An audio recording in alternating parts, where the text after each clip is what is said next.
Magandang araw kaibigan! Tuloy po kayo sa Felicidad's Channel. Sa mga kwento ng buhay at pag-ibig na hinalukay sa natatagong baul ni Felicidad. Pero bago po tayo magpatuloy, huwag niyo pong kalilimutan na i-like ang video, i-subscribe ang channel, at i-click ang notification bell para lagi kayong updated sa mga parating pa na upload.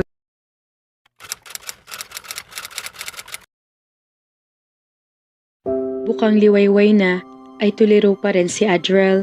Nasa ulunan siya ni Krisha sa kama nito at masuyong hinahaplos-haplos niya ang buhok nito. Ilang minuto na itong tulog pero ayaw niya itong iwan. Naawa siya rito. Napakabata pa nito para maintindihan ang taglay nitong kakayahan. 8 taong gulang pa lamang ito. Paano nito maintindihan ang mga pangitain na nakikita nito? Paano nito maintindihan ang kakayahan nito magpagaling ng mga may sakit? Paano nito maintindihan ang pagpapakita rito ng tinatawag nitong best friend na dahilan kung bakit buhay pa siya ngayon? Huminga siya ng malalim. May dahilan ng Panginoon kung bakit si Krisha ang napili nitong bigyan ng kakayahang iyon. Lagi naman na may dahilan siya, katulad ng mga rason kung bakit nangyayari ang isang kaganapan. I'll take care of you, love. Bulong niya rito kahit hindi siya nito naririnig. Kung minsan, gusto niyang itanong sa kawalan kung bakit kailangan mamatay ng maaga ang mga magulang na pamangkin niya. Kung nasa paligid sana mga ito, mas madali para kay Krisha na maintindihan ang hindi pangkaraniwang pinagdaraanan nito. Iba pa rin kapag may mga magulang na kasama, lalo na sa edad nito. Namatay na si Adela, ang kapatid niyang tumayong ina at ate niya, noong gabing ipinanganak nito si Krisha. That was Christmas, kaya Krisha ang ipinangalan dito ng bayaw niyang si George. 2 months later, namatay naman sa car accident ang bayaw niya. Naiwan sa pader nila si Krisha. Lumaki itong malapit na malapit sa kanya. Para siyang ama nito. Sa lahat ng lakad niya, ang gusto nito ay kasama siya. Hanggang naiwan niya ang bahay nila pagkatapos niya matuklasan ang ginawa ng ama niya sa babaeng pinakamamahal niya, na siyang dahilan pala kung bakit walang paliwanag na hiniwalayan siya nito. Ay sumama pa rin si Krisha sa kanya. Halos 1 taon silang namuhay ng simple sa barangay ng mga katutubo. Ginamit niyang propesyon niya para makatulong sa mga ito. Tinuruan niyang sumulat at bumasa mga bata. Tinuruan din niya ang mga ito na magkaroon ng tiwala sa sarili, sa talento at sa kakayahan na taglay ng bawat tao. Binura niya sa mga isip nito ang paniniwalang kakaiba mga ito sa mga batang nasa lungsod. Ipinaliwanag niya sa pisikal lamang na iiba ang mga ito sa mga batang lungsod. Bukod doon ay pare-pareho na mga ito mga karaniwang bata. May talento, may kakayahan at may karapatang mabuhay ng maayos. Napamahal siya hindi lamang sa mga batang katutubo kung hindi sa buong barangay. Simple man ay masaya siya sa ganoong buhay kung saan walang gulo, walang kamera at walang bodyguards. Kapamilya ang turing ng mga katutubo sa kanila ni Krisha. Subalit nagbago ang lahat nang hindi sinasadyang balantad ang lihim ni Krisha na iniingatan niya mabunyag. Tandang-tanda pa niya ang pangyayaring iyon. Napalabas siyang magtiyo mula sa kubo nila nang marinig nilang tila may komosyon sa labas. May sumisigaw at may tila umiiyak. Nagtatakbuhan ang lahat patungo sa bahay ni Lolo Onofre, ang lider ng mga katutubo. Nakakunot ang noong hinarang niya ang isang babae at itinanong dito kung ano nangyayari. Umiiyak na sumagot ito, ninatake raw sa pusong matanda. Siguro daw ay dahil iyon sa pagod na nagdaang gabi. May pagtitipon at kasiyahan ng mga ito na ayon sa mga ito ay isang pag-aalay para sa magandang ani. May ilan pang mga tagalunsod na bumisita para makita ang kasiyahang iyon. Kabilang ilang media men na sa huli niya ay nagdodokumentaryo. Kinarga niya si Krisha at tinungo nila ang bahay ni Lolo Onofre. Naabutan nilang nakahigang matanda sa papag. Payapang anyo nito habang wala itong malay. May tumawag na ba ng doktor? Usisa niya. Mayroon na, pero 2 oras pang hihintayin natin bago iyon makarating dito. Sagot ng isa sa mga naroon. Iyon ang distansya ng biyahe mula sa lungsod hanggang sa barangay na iyon. Marahang ibinaba niya si Krisha para mapulsuhan niya si Lolo Onofre. Nahinto siya sa aktong pagdama sa leeg nito Nang tahimik na hawakan ni Krisha ang kamay ng matanda at inilapat ito sa isang kamay sa dibdib ng matanda. Pumikit ang pamangkin niya. He knew she prayed. Nakamasid siya rito kaya kitang-kita niyang tila hinaplos ng hangin ang kabuuan nito dahil inilipad-lipad ang mahabang buhok nito. Pero wala naman siya naramdamang hangin dumampyo sa kanyang balat. Nagulat na lamang siya nang maya-maya ay ngumisi ito. Gising na si Lolo Uncle, inosenteng sabi nito sa kanya. Ginising ko siya tulad ng ginawa ko sa'yo. Sabi ni Jesus noon, pagtiwala lang ako magigising ka at mangyayari iyon. Ganoon din ang ginawa ko ngayon. Nakangiti ng malapad na sabi nito. Nakaawang ang labi niya na bumaling siya sa matanda. Nagbalik na nga ang malay nito na parang walang anuman nangyari dito. Nakangiti ito sa kanila. Oh God! Nag-aalalang usal niya nang maalalang hindi lang sila ni Krisha ang naroon. Kasabay na pag-angat ng tingin ay ang mga kislap ng kamera. Nasaksihan ng mga bisitang mula sa lungsod ang nangyari. Maagap na niyapos niya si Krisha na nasilaw na sa sunod-sunod na flash ng kamera. Kinabukasan niyon ay lumabas sa mga local newspaper ang nangyari. Kumalat din ang balita sa radyo at telebisyon. Pagbalik nila sa bayan, 2 araw pagkatapos niyon ay dinumog sila ng mga tao. Salamat sa mga pari ng basilika. Kinanlong sila ng mga ito sa simbahan pansamantala. Kinagabihan niyon ay dinalaw si Krisha ng isang panaginip. Nakita nito na aksidente ang ama niyang alkalde. Ipinagpasalamat niya na sa panaginip ni Krisha ay hindi grabeng pinsala nito.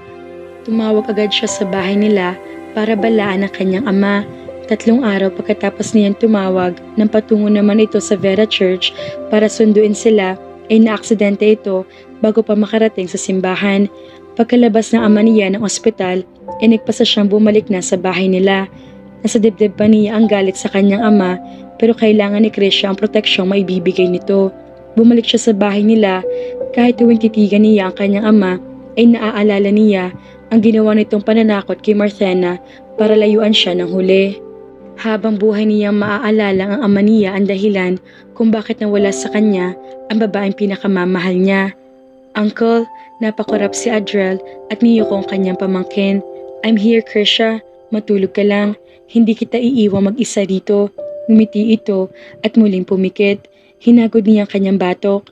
May kakaibang kabog na pumupuno sa dibdib niya. Hindi niya maiwasang isipin ang sinabi nito na ilang gabi na nito napapanaginipan. Siya naman ang babaeng nasa panaginip ko. Yung kasama niyang bumaba ng bangka. I remember now.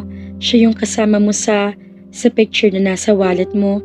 Darating sila sa isla, Uncle. Napipikit siya ng mariin.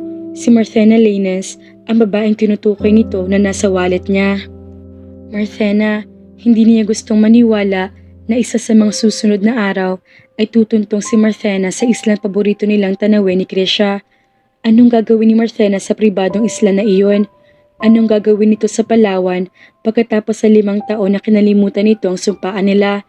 Kaninang umaga lamang ay nagsadya siya sa beach house at kinausap niya ang ilan sa mga gwardya roon.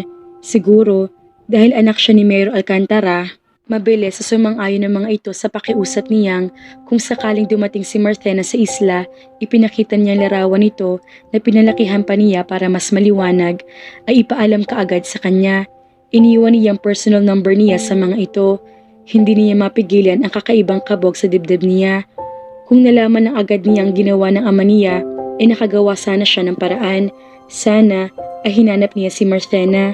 Sana ay hindi niya pinakinggan ng sakit at galit sa puso niya. Hindi niya matanggap na sumira si Marthena sa sumpaan nila.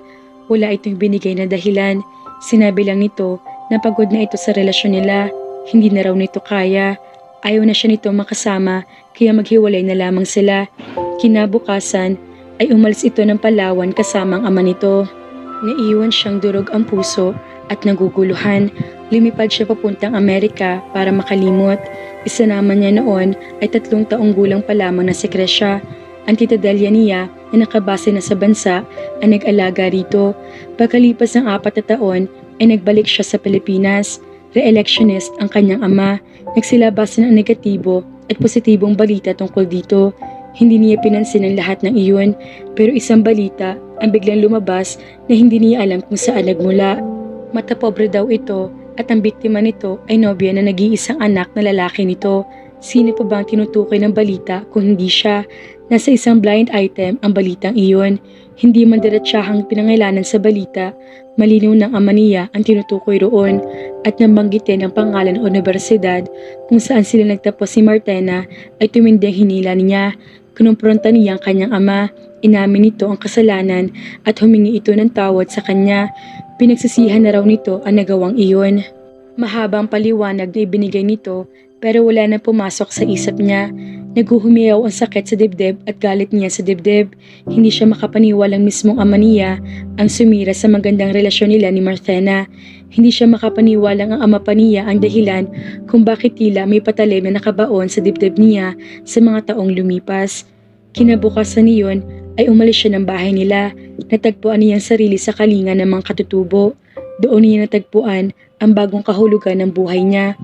Nasa bangka sina Martena at Cynthia ng mga sandaling iyon at patungo na rin sa isla.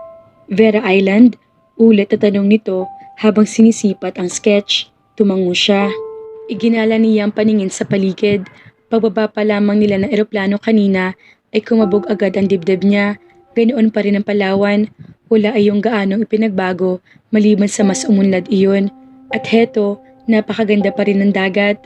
Ang universidad kaya, naroon pa kaya ang punong mangga? Ipinilig niya ang kanyang ulo. Ikakasal na siya. Si Jobert ang magiging asawa niya. Si Adriel ay bahagi na lamang na kanyang nakaraan. Sigurado siyang marami ang nagbago sa buhay nito. Baka nga may asawa na ito ngayon na isang tulad nito na mayaman. Yun naman ang gusto ng ama nito. Marami raw mga pangarap ang ama nito para dito. Hindi raw makapapayag ang ama nito na isang tulad lang niya sisira sa mga pangarap na rin na iyon. Napangiti siya ng mapait. Nakamit ni Attorney Alcantara ang pangarap nitong mamuno sa bayan. Nagkamali yata ibinotong alkalde ng mga mamamayan. Wala bang ideya mga ito sa tunay na kulay ni Mayor Alcantara? Malapit na tayo, iha. Pagbibigay alam ng bangkero. Napatingin sila ni Cynthia sa direksyong itinuro ng bangkero. Yan ho ang Vera Island? Tanong ni Cynthia. Isla ng pag-ibig, iha. Itanong nyo na lang sa mga gwardiyan ng lugar kung nasaan ang Vera Island at sinasabi nyo. Nagkatinginan sila ni Chenny. Land of Love, usal niya. Ano kayang espesyal na bagay ang mayroon sa islang iyon? Sayang, at hindi siya gaanong humingi ng detalye kay Jobert. Tuloy ay nag-iisip siya ngayon ng mga sagot sa maraming katanungan sa isip niya.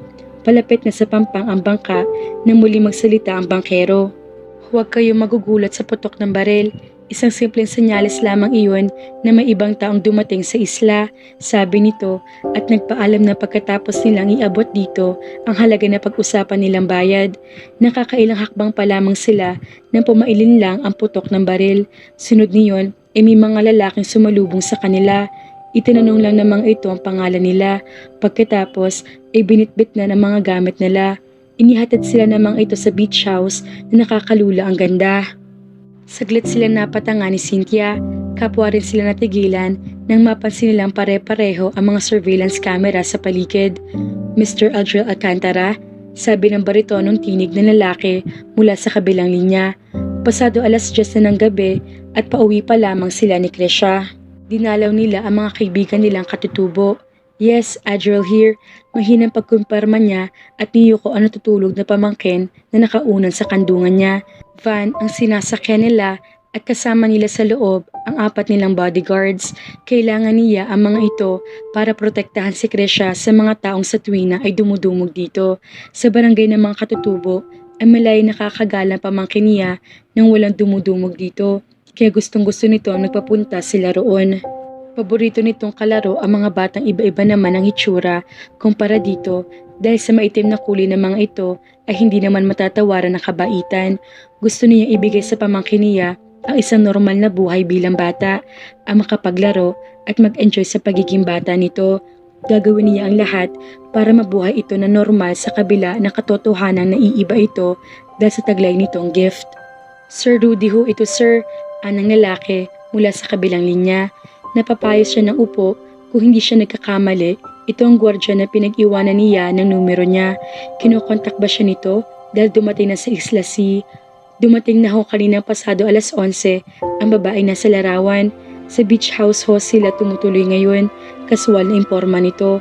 Sumikdong dibdib niya. Sa kabiglaan ay napamura siya. Sir, ang akala yata ng kausap nito ay itong minumura niya. Sorry. Paghingi niya ng paumanhin dito, nahagod niya ang kanyang batok. Salamat, Rudy. Papayagan niya ba akong pumasok sa beach house kung sakaling bibisita ako? Isang malapit na kaibigan ko ang gas nyo. Wait, may kasama siya isa pang babae, tama? Oho, sir. Shit, watch over her. She'll commit suicide. Gustong-gusto na niyang sabihin dito, pero sigurado siyang kahabang usapan nila dahil mag-uusisa ito ng detalye. Bantayan niyo sila ng mabuti please, sabi na lamang niya. Gagawin ho namin yon kahit hindi niyo sabihin, sir. Okay, I'll be there later at dawn. Pagbibigay alam niya rito, saka sinipat ang kanyang wristwatch. Mahigit 1 oras pa ang biyahe nila bago makarating sa bayan. Ipapaabot ko po sa mga kasamahan ko na papasukin kayo, sir. Yes, please. Thank you. Welcome ho. Tinapos na niya ang tawag. Pagdating niya sa bahay, ikinausap niya ang kanyang ama. Humingi siya ng pangalan ng isang reliable agency na maaari niyang pagkuhanan ng tao na magbabantay kay Marthena at sa kasama nito may death wish. Ayon sa nakita ni Krisha sa panaginip nito, pahapyaw na ikinuwento niya sa ama niya ang tungkol sa panaginip ni Krisha. Ipinagdiinan niya magpapakatiwala ang tao ang kailangan niya dahil kasama ng babaeng pagbabantayan niya si Marthena. Gumuhit ang pagkagulat sa anyo ng ama niya. Kapag kuwan ay huminga ito ng malalim. Hayaan mong bumawi ako sa kasalanan ko sa iyo, iho. Anito, sa tila nahahapong tinig. Sa tingin niya, inadagdagan ng maraming taon ang edad nito. Hindi lingid sa kanya na isang mabuting alkalde ang kanyang ama. Pero hindi na kailanman mabubura sa isip niya ang ginawa nito sa babaeng mahal niya noong wala pa ito sa politika at isang abogado pa lamang ito na mataas ang ambisyon.